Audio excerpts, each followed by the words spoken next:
She comes out of a country where they have no government, they have no military, they have no police, they got no nothing. They don't have a country, and they run around killing each other. And then she comes over here. She tells the United States of America how it should be run. Let's talk about a moment that's got everyone buzzing. At a recent White House press conference, President Trump was asked, point blank, if he'd support denaturalizing Representative Ilhan Omar if she were found guilty of immigration fraud. The room got tense.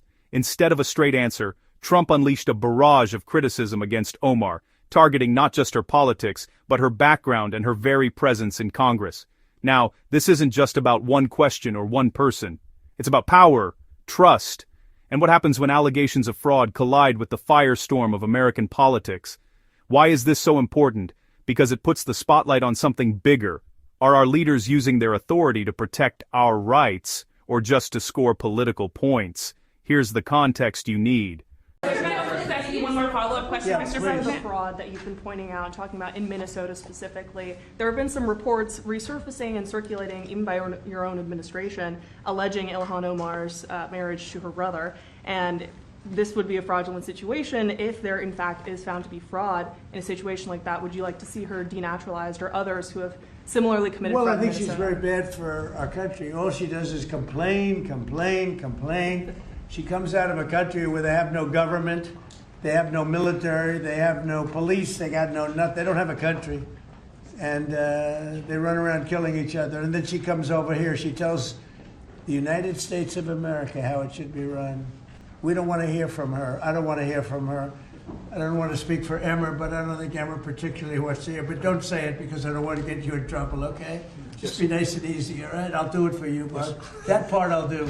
But I just want to say that there's nothing worse than a person that comes in and does nothing but bitch and comes from a place where she shouldn't be telling us what to do. She shouldn't be telling us, and everybody agrees with me.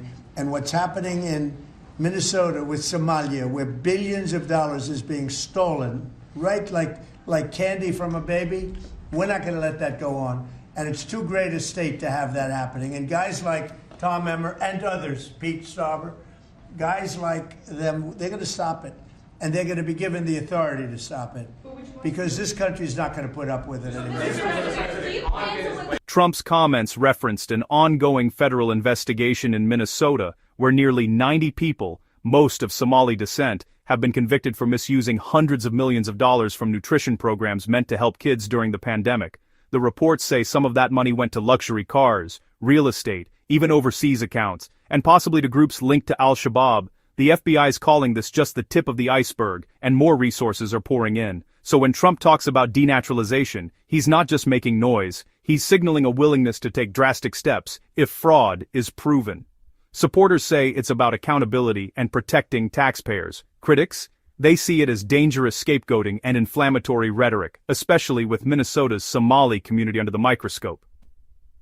Bottom line, this isn't fading away. The investigations are growing, the rhetoric is heating up, and the questions about who belongs, who gets punished, and what justice looks like aren't going anywhere. Stay tuned, because I'll be here, breaking it all down as it happens.